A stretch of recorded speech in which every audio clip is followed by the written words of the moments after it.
السلام علیکم۔ زندگی جدائی ہے اللہ سے، اور پھر انتظار اور جدائی تو ہمیشہ ہی مشکل ہوتے ہیں، تو زندگی آسان کیسے ہو سکتی ہے؟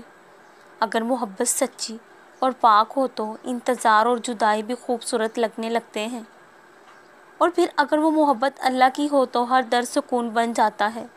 اللہ کی محبت ہر درد کی دوا ہوتی ہے۔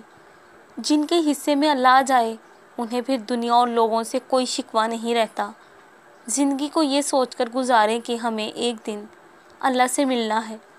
یہ احساس ہی اتنا خوبصورت ہے کہ ہر درد مزہ دینے لگتا ہے۔ ہم ہر خوشی اور غم میں اللہ کو پکارنے لگتے ہیں، اور ہماری ہر پکار ہمارا اللہ سے تعلق گہرا کرتی چلی جاتی ہے۔ جس کا اللہ سے تعلق مضبوط ہو گیا وہ غم میں بھی مسکرائے گا، دنیا سے چھپائے گا، فقط اللہ کو سب بتائے گا، سجدے میں جھکتا جائے گا، اندر سے ٹوٹ کر بھی جڑتا جائے گا۔ وہ ہر کام دعا سے کروائے گا، وہ سراپا یقین بن جائے گا۔